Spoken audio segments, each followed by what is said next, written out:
Thanks very much for staying with us. Time now for Eye on Africa with me, Georgia Calvin-Smith.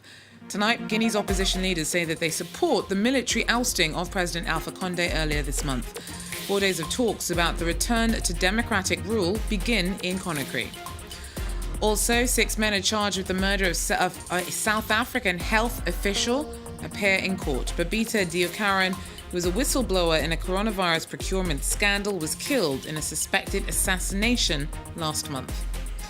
And clothed in history, Tanzanian artist Makeke looks to nature and the past for inspiration for his fashion creations, which he says evoke a time before colonialism.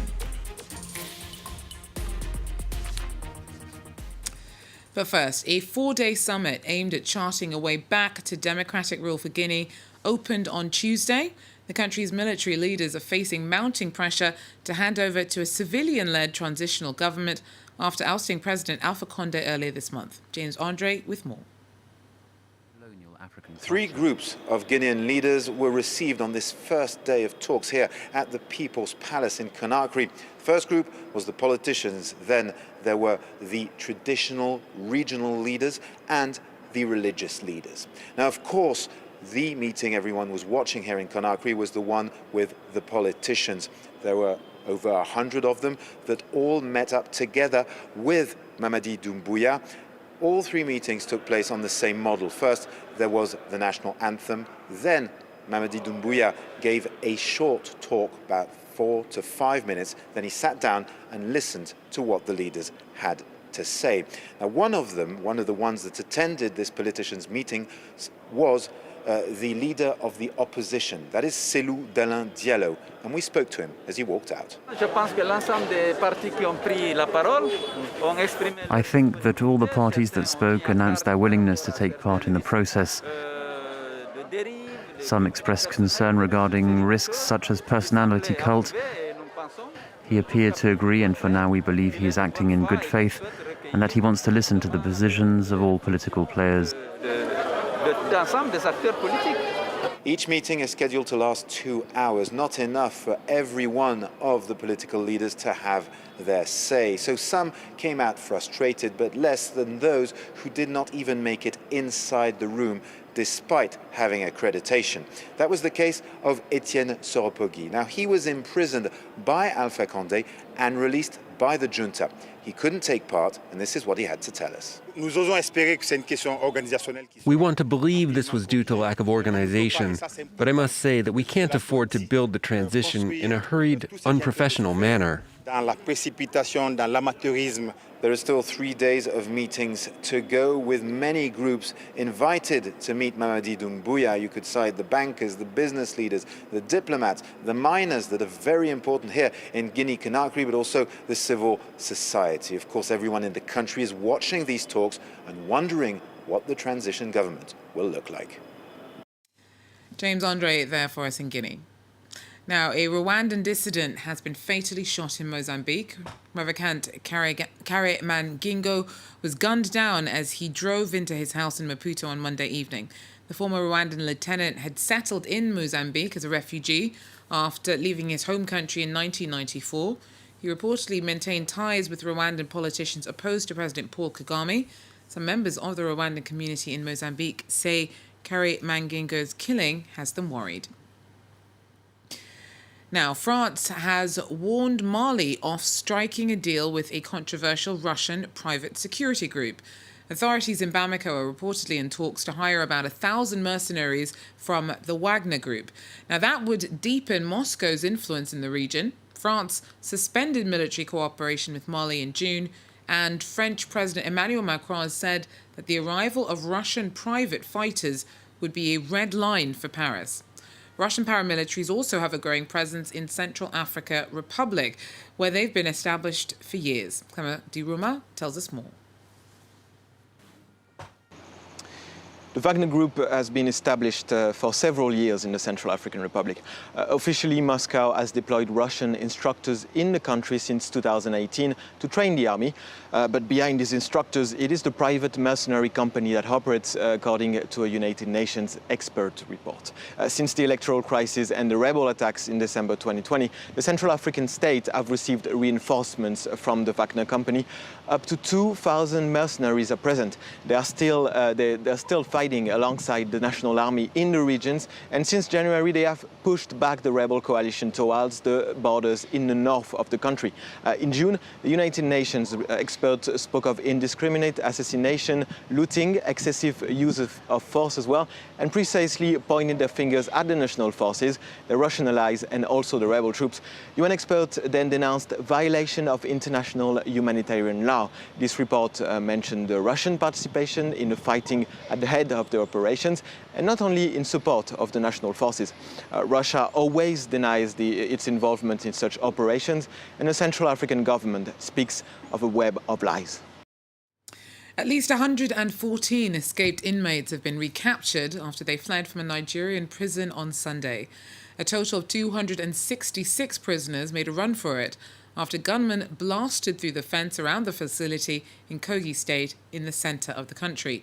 Extra armed guards have since been put on duty at the prison. The remaining escapees have been given 24 hours to turn themselves in. Many of those who escaped had been on pre-trial detention.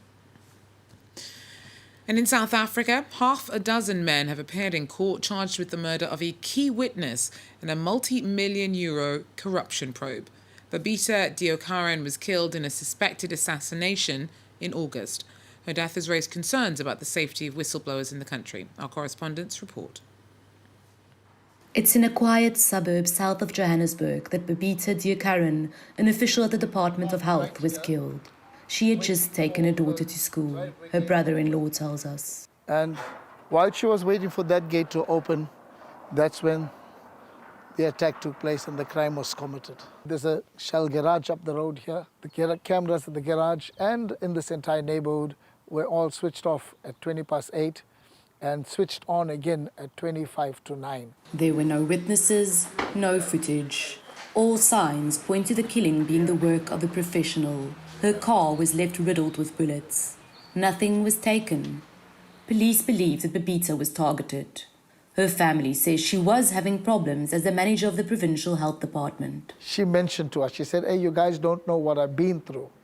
And she said, I was suspended for a while because I was not cooperating with some activities that were not right. The family didn't know that she was the key witness in a corruption case. The scandal involved the 18 million euro purchase of personal protective equipment for coronavirus. This foundation has worked on several corruption cases over the last decade. Its director says that witnesses like Babita have been targeted in the past. The killing of Babita has really just brought to the fore that there are, there's at least half a dozen, if not many more, who have been assassinated like this in the past few years.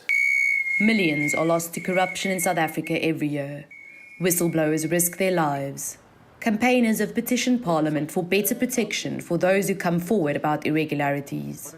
We further call on Parliament to urgently review legislation relating to whistleblower protection. 6 suspects have been charged with Babita's murder. Their bail application will be heard in court on the 1st of October. And finally, inspired by wildlife and nature, Tanzanian artist Makeke uses horns, hooves and leaves for his fashion creations, which he says evoke a time before colonisation. His work has drawn attention across Africa and Europe. Joktan Makeke describes himself as a fashion designer and costume artist. The Tanzanian citizen says he wants to portray authentic African lifestyles. In life, it's good to be proud of what you are. Your culture is your identity. Before the advent of colonialism, we had our own culture, but now things have changed. I use this opportunity to educate the youth so that they can value our culture. His designs are inspired by wild animals and nature.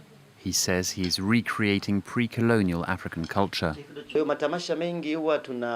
We make costumes from trees and animals. This is to show where our culture came from. When we organize festivals, the concerts are free. We want people to learn about their history. His fashion shows are impressive and have won many awards. In recent years, he has toured 30 countries, including Nigeria, Kenya, France and Spain.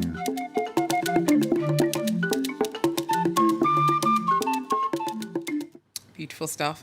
That is, though, it for Eye on Africa. Thanks for joining us, and do so again if you can. Till then, take care.